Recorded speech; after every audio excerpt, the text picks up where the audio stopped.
Bom dia, pessoal.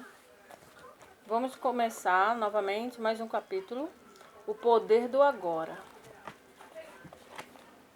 Dissolvendo o sofrimento do passado. Enquanto não somos capazes de acessar o poder do agora, vamos acumulando resíduos de sofrimento emocional. Esses resíduos se misturam ao sofrimento do passado e se alojam em nossa mente e em nosso corpo. Isso inclui o sofrimento vivido em nossa infância, causado pela falta de compreensão do mundo em que nascemos. Todo esse sofrimento cria um campo de energia negativa que ocupa a mente e o corpo. Se olharmos para ele como uma entidade invisível com o sofrimento emocional do corpo, apresenta-se sob duas modalidades, inativo e ativo. O sofrimento pode ficar inativo 90% do tempo, ou 100% ativado em alguém profundamente infeliz. Algumas pessoas atravessam a vida quase que inteiramente tomadas pelo sofrimento, enquanto outras passam por ele em algumas situações que envolvem relações familiares e amorosas, lesões físicas ou emocionais, perdas do passado, abandono, etc. Qualquer coisa pode ativá-lo, especialmente se encontrar ressonância em um padrão de sofrimento do passado. Quando o sofrimento está pronto para despertar do estágio inativo, até mesmo uma observação inocente feita por um amigo ou um pensamento é capaz de ativá-lo. Alguns sofrimentos são irritantes, mas inofensivos, como é o caso de uma criança que não para de chorar. Outros são monstros destrutivos e mórbidos, verdadeiros demônios. Alguns são fisicamente violentos, outros emocionalmente violentos. Eles podem atacar tanto as pessoas à nossa volta quanto a nós mesmos, seus hospedeiros. Os pensamentos e sentimentos relativos à nossa vida tornam-se, então, profundamente negativos e autodestrutivos. Doenças e acidentes frequentemente acontecem desse modo. Algum sofrimento podem até levar uma pessoa ao suicídio. Às vezes, levamos um choque ao descobrir uma faceta detestável em alguém que pensávamos conhecer bem. Entretanto, é mais importante observar essa situação em nós mesmos do que nos outros. Preste atenção a qualquer sinal de infelicidade em você. Qualquer que seja a forma, pois talvez seja o despertar do sofrimento. Ele pode se manifestar com uma irritação, um sinal de impaciência, um ar sóbrio, um desejo de ferir, sentimentos de raiva, ira, depressão ou uma necessidade de criar algum tipo de problema em seus relacionamentos. Agarre o sinal no momento em que ele despertar de seu estado inativo. Então aqui está dizendo que quando nós sentimos qualquer sentimento negativo dentro de nós, é para a gente olhar para ele e agarrar aquela oportunidade para limpar ele de dentro de nós. Para nós ficarmos cada vez mais presente no agora. Não podemos nos apegar ao sentimento negativo. E o apego, o que é? É a pessoa ficar focada naquilo e recontando aquela história negativa,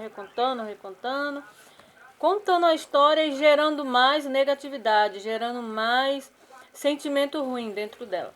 Aí isso impede que a pessoa veja a verdade, né? Impede que ela veja a realidade, para ela sair e se libertar do sofrimento. O sofrimento deseja sobreviver, mas para isso precisa conseguir que nos identifiquemos inconscientemente com ele. Portanto, quando o sofrimento toma conta de nós, cria uma situação em nossas vidas que reflete a própria frequência de energia da qual ele se alimenta.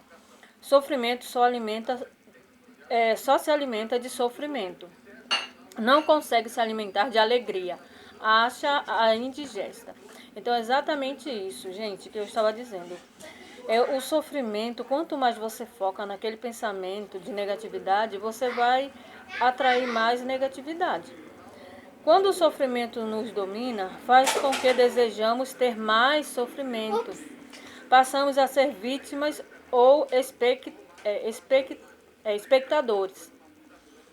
Queremos afligir sofrimento, ou senti-lo, ou ambos. Na verdade, não há muita diferença entre os dois. É claro que não temos consciência disso e afirmamos que não queremos sofrer. Mas preste bem atenção e verá que o seu pensamento e o seu comportamento estão programados para continuar com o sofrimento, tanto para você quanto para os outros. Se você estivesse consciente disso, o padrão iria se desfazer. Porque desejar mais sofrimento é uma insanidade e ninguém é insano conscientemente. Então, quando fala que a pessoa quando vem pensamentos negativos e a pessoa gera sentimentos e quanto mais ela vai focando, isso significa que ela está desejando sofrer mais. Enquanto ela não estiver consciente, decidir, eu quero sair disso, eu vou deixar isso para lá. Enquanto ela não tiver essa consciência de que ela está desejando mais sofrimento, quando ela sofre, ela vai continuar sofrendo. E ela pode até dizer, como?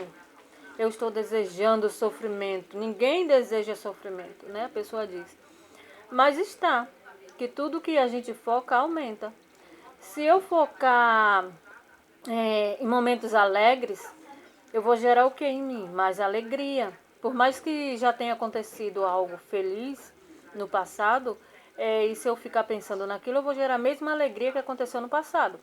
Então eu estarei focando no sentimento, no pensamento que gera um sentimento de alegria. E se eu ficar pensando em coisas ruins que aconteceram no passado, eu vou estar gerando sentimentos de tristeza.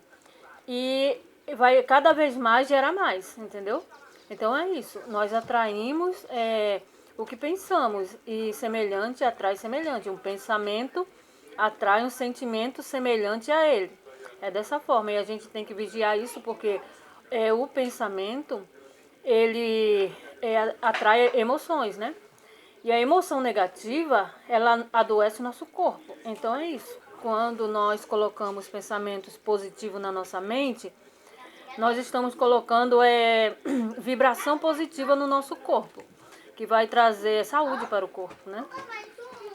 O sofrimento, a sombra escura projetada pelo ego, tem medo da luz, da nossa consciência. Teme ser descoberto, sobrevive graças à nossa identificação inconsciente com ele.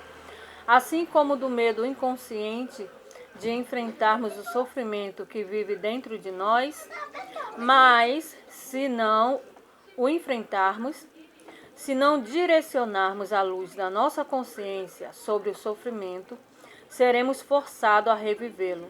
O sofrimento pode nos parecer um monstro perigoso, mas eu lhe garanto que se trata de um fantasma frágil.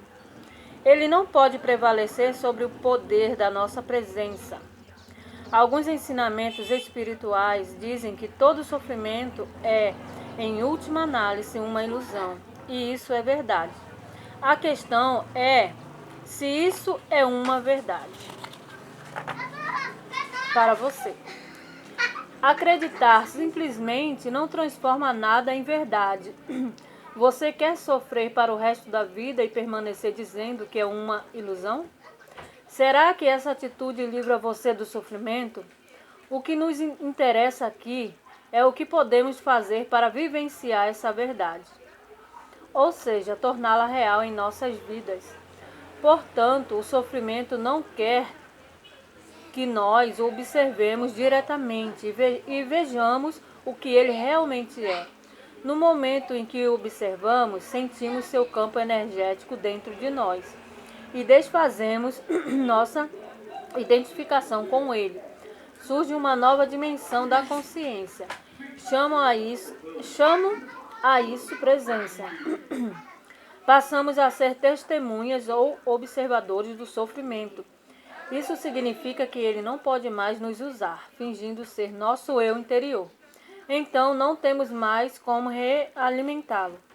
Aqui está a nossa mais profunda força interior. Acabamos de acessar o poder do agora. Aí, então, aqui está explicando assim, que a nossa presença, a nossa luz, quando clareia as sombras, ela se dissipa. E o que são as sombras?